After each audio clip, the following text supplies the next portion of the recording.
Franz Mendez, and it's our second month of doing videos in science for the high school level.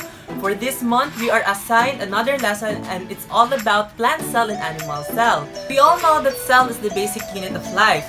Both plant and animal cells are eukaryotic, so they contain membrane-bound organelles like the nucleus and mitochondria. All living things are made up of cells. Cells are the basic unit of a living organisms and where all the life processes are carried out. Animal cells and plant cells share the common components of a nucleus, cytoplasm, mitochondria, and a cell membrane. A plant cells have three extra components, and these are vacuoles, chloroplast, and cell wall. There are two types of cells. The first one is prokaryotic cells that are usually single-celled and smaller than eukaryotic cells, averaging 2 to 5 micrometer in diameter. Prokaryotes are microscopic organisms that have neither a membrane-bound nucleus nor membrane-bound organelles. The second one is eukaryotic cells that are usually found in multicellular organisms, but there are some single-celled eukaryotes. Eukaryotes include all protists, fungi, plants, and animals. Plant cells. These cells are the basic unit of life in organism of the kingdom Plantae. They are eukaryotic cells which have a true nucleus along with specialized structures called organelles that carry out different functions. Plant cells have special organelles called chloroplasts which create sugars via photosynthesis. Therefore, photosynthesis is the major function performed by plant cells. Next is the parts and its function of a plant cell. The first is cell wall. It is a rigid layer which is composed of cellulose, glycoproteins, lignin, pectin, and hemicellulose. The primary function of the cell wall is to protect and provide structural support to the cell. The next part is cell membrane. It is a semi-permeable membrane that is present within the cell wall. It has an important role in a plant cell, in which it regulates the entry and exit of specific substances within the cell. Third one is nucleus. The nucleus is a membrane-bound structure that is present only in eukaryotic cells. The vital function of a nucleus is to store DNA, or hereditary information required for cell division, metabolism, and growth. There are two types of nucleus. The first type is nucleolus. It manufactures cells protein-producing structures and ribosomes. The second type is nucleopore. Nuclear membrane is perforated with holes called nucleopore that allows proteins and nucleic acids to pass through. Plastids. They are membrane-bound organelles that have their own DNA. Some of the vital types of plastids and their functions are stated below. Leucoplasts. They are found in non-photosynthetic tissues of plants. They are used for the storage of protein, lipid, and starch. Chloroplast. It is an elongated organelle enclosed by phospholipid membrane. The chloroplast is shaped like a disc, and the stroma is the fluid within the chloroplast that comprises a circular DNA. Chromoplast. They are heterogeneous, colored plastid which is responsible for pigment synthesis and for storage in photosynthetic eukaryotic organisms. Chromoplasts have red, orange, and yellow colored pigments which provide color to all ripe fruits and flowers. The next part is central vacuole. It occupies around 30% of the cell's volume in a mature plant cell. The vital function of central vacuole apart from storage is to sustain turgid pressure against the cell wall. The next part is Golgi Apparatus. They are found in all eukaryotic cells which are involved in distributing synthesized macromolecules to various parts of the cell. Ribosomes. They are the smallest membrane-bound organelles which comprise RNA and protein.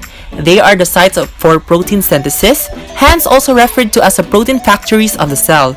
The next part is mitochondria. They are the double-membraned organelles found in the cytoplasm of all eukaryotic cells. They provide energy by breaking down carbohydrate and sugar molecules, hence, they are also referred to as the powerhouse of the cell. The last part of the plant cell is lysosome. Lysosomes are called suicidal bags as they hold digestive enzymes in an enclosed membrane.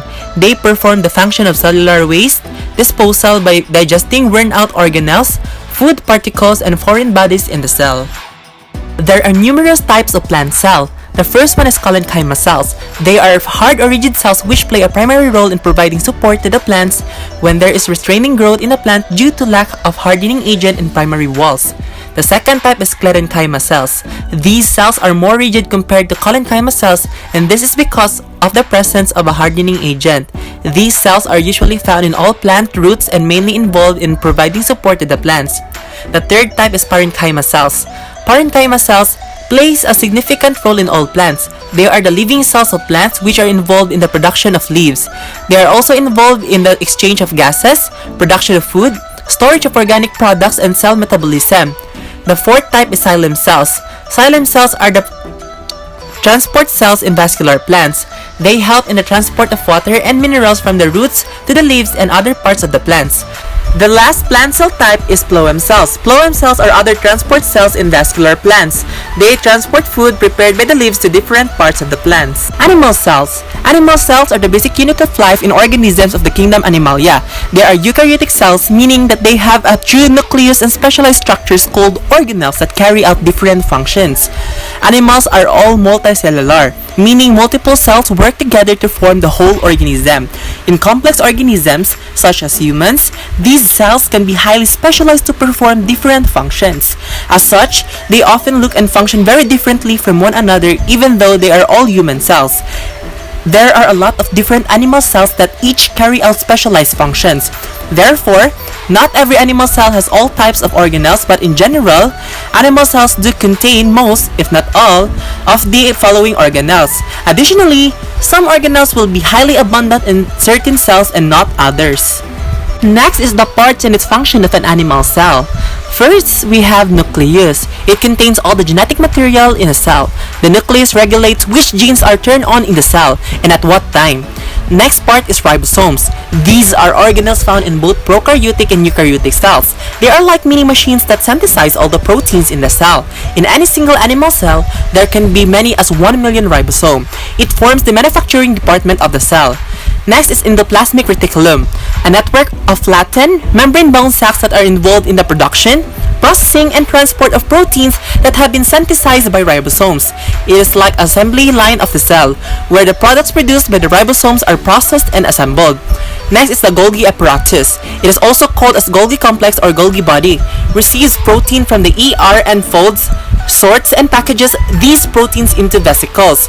It is like the shipping department of the cell, as it packages proteins up for delivery to their destinations.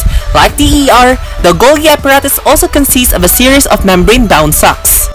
Next part is lysosomes. It is a type of vesicle which are spheres surrounded by a membrane that excludes their contents from the rest of the cytoplasm. Lysosomes are specialized vesicles that contain digestive enzymes. Next is mitochondria. Mitochondria are the energy-producing organelles, commonly known as the powerhouse of the cell. The process of cellular respiration occurs in mitochondria. Next is cytoplasm. The cytosol is a gel-like liquid contained within cells. The cytosol consists primarily of water, but also contains ions, proteins, and small molecules. Next is cytoskeleton. It is a network of filaments and tubules found throughout the cytoplasm of the cell. It has many functions. It gives the cell shape, provides strength, stabilizes tissues, anchors organelles within the cell, and has a role in cell signaling. It is also provide mechanical support to allow cells to move and divide. There are 3 types of cytoskeletal filaments: microfilaments, microtubules, and intermediate filaments. The last part of an animal cell is cell membrane. The cell membrane surrounds the entire cell and separates its components from the outer environment. The cell membrane is a double layer made up of phospholipids.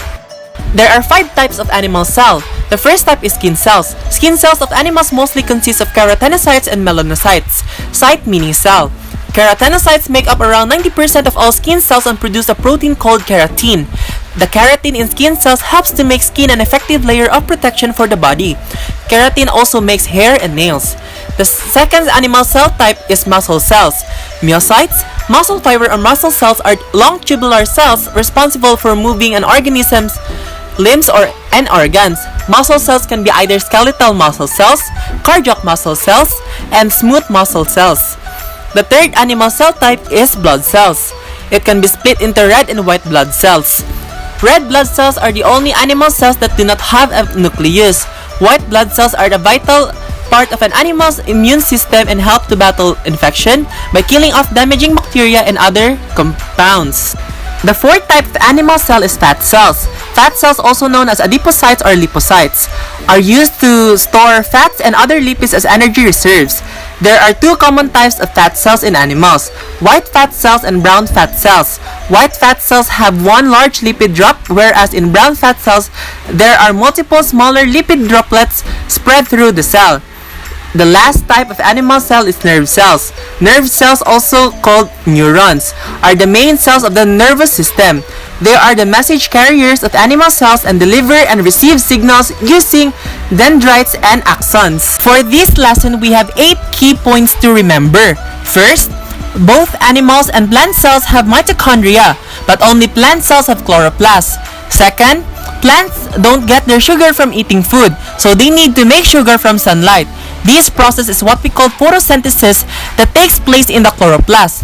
Third, once the sugar is made, it is then broken down by the mitochondria to make energy for the cell. Because animals get sugar from the food they eat, they do not need chloroplast, just mitochondria. Fourth, both plant and animal cells have vacuoles.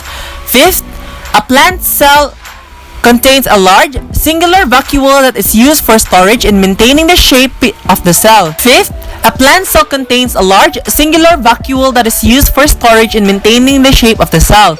In contrast, animal cells have many smaller vacuoles. Sixth, plant cells have a cell wall as well as a cell membrane. In plants, the cell wall surrounds the cell membrane. This gives the plant cell its unique rectangular shape. Seventh, animal cells simply have a cell membrane but no cell wall. And lastly, animal cells are typically large, specialized eukaryotic cells. They contain a nucleus and numerous organelles.